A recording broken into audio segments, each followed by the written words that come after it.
viewers, welcome back to our channel Low Point, and this is Anisha Babu. Judgments passed in cases serve as guidelines for future cases of a similar nature. We have a Supreme Court of India advocate on record, Ms. Praseena Elizabeth Joseph, to discuss judgments passed under the POCSO Act in child sexual abuse cases. So let's watch. Hi everyone. Today I would like to cover 5 important POCSO cases. The first case being Sadish vs. State of Maharashtra, passed by Nagpur bench of the Bombay High Court on 19th of January 2021. In this case, the accused took his neighbor's 12-year-old daughter to his house and then tried to molest her. At that point of time, the 12-year-old daughter's mother reached the spot and rescued her daughter. The mother of the victim filed FIR against the accused and case was registered against him under Indian Penal Code sections 354 for the offence of outraging the modesty of woman, section 363 for kidnapping from lawful guardian, section 342 punishment for wrongful confinement, and under section 8 of the POCSO Act as punishment for sexual assault. In this case, POCSO court convicted the accused under all 4 sections and sentenced him to rigorous imprisonment for 3 years.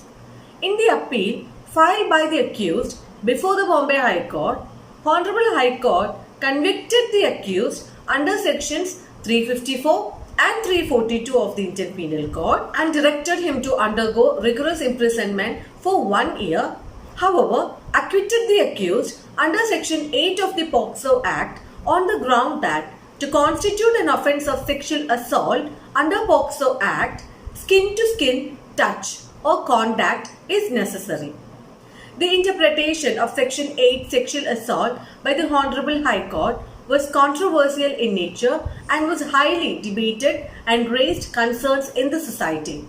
Within a week of the judgment, that's on 27th of January 2021, Learned Attorney General of India, Mr. K.K. Venugopal, mentioned the matter before the Honorable Supreme Court of India, stating that the interpretation of Honorable High Court that to constitute an offence of sexual assault under the POCSO Act, skin-to-skin contact or touch is necessary is likely to set a dangerous precedent.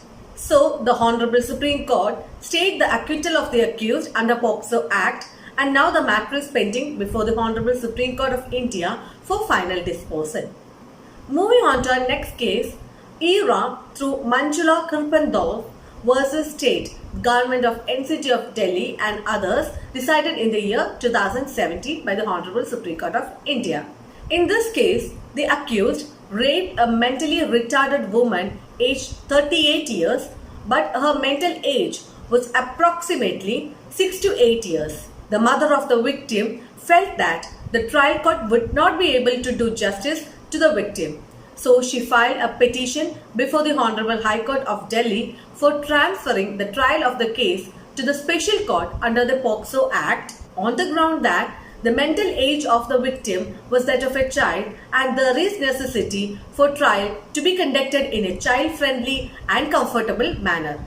However, the Honorable High Court of Delhi refused to transfer the case to special court under the POCSO Act but directed that the case should be assigned to a trial court presided over by a lady judge. Being aggrieved, mother of the victim filed petition before the Honorable Supreme Court of India, wherein the Honorable Supreme Court held that the definition of child under the POCSO Act considers biological age of 18 years and does not take into consideration the mental age. In the facts of this peculiar case, during the Honorable Supreme Court hearing and before the judgment could be passed, the accused in this case died. As such, there was no point in continuing with the criminal trial as there was no accused to be punished. So, Honorable Supreme Court directed victim compensation scheme under section 357A of the Code of Criminal Procedure for providing compensation to the victim for the loss, injury as a result of the crime and for rehabilitation. Our third case is Nipun Saxena and others versus Union of India and others, decided in the year 2018 by the Honorable Supreme Court of India. This is a public interest litigation filed by lawyer Nipun Saxena before the Honorable Supreme Court, requesting that the identity of the child victim should never be disclosed, and the Honorable Supreme Court, allowing the petition, held that it is the duty of the media to report every crime which is committed, but without disclosing the name and identity of the child victim. The Honorable Court also directed the media to refrain from approaching and talking to the victim for their news coverage, because every time the child repeats the tale of mystery, the victim again undergoes the trauma which he or she has gone through. Also, if the child belongs to a small village, then the name of the village should also not be disclosed, because in a small village it is easy to identify who the child is. Whereas in larger cities, the disclosure of name of the city by itself may not lead to the disclosure of the identity of the child. However, further details with regard to the colony, an area in which the child is living, or the school in which the child is studying should not be revealed. Likewise, the same should be followed for dead victims too, because they too have a right to dignity. Moving on to our next case, Independent Thought versus Union of India and others, decided in the year 2017 by the Honorable Supreme Court of India. Before going into the details of this case, a brief background will be helpful. In our criminal justice system, Section 375 of the Indian Penal Code prescribes the age of consent for sexual intercourse is 18 years. That means any person having sexual intercourse with a girl child below 18 years of age would be statutorily guilty of rape, even if the sexual activity was with her consent.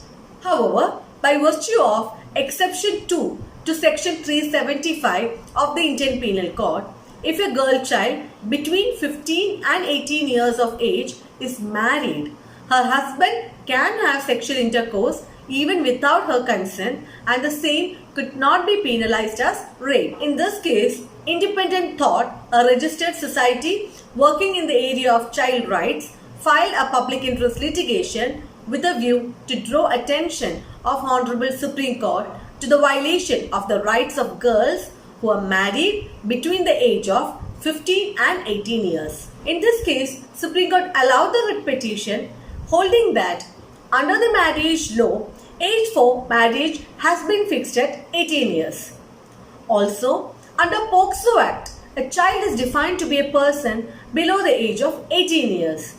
Also, under the Indian Penal Code, the age for consent is also fixed at 18 years. Hence, the 15 years mentioned under Exception 2 of Section 375 of Indian Penal Code is not right when the age was being raised in all other laws. The age under Exception 2 should also have been raised to bring it in line with the evolving laws, especially the laws to protect women and the girl child aged below 18 years. So, Court enhanced the age of 15 years under Exception 2 of Section 375 to 18 years and held that any sexual intercourse with wife under the age of 18 years is termed as rape.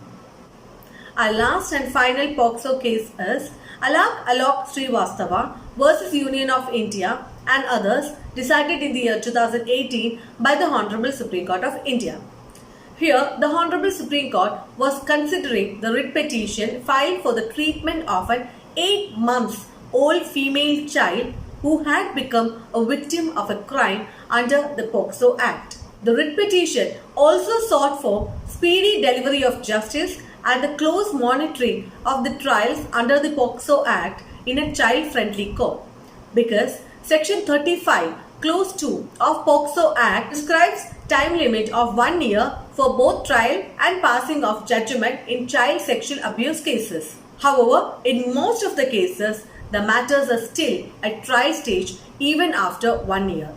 In this case, the Honorable Supreme Court directed the High Courts under whose jurisdiction the POCSO courts fall to constitute a committee of 3 judges to regulate and monitor the progress of POCSO trials. It further instructed the special court to fast-track the case by not granting unnecessary adjournments and to complete the trial in a time-bound manner. Thank you. Thank you for watching. See you next week.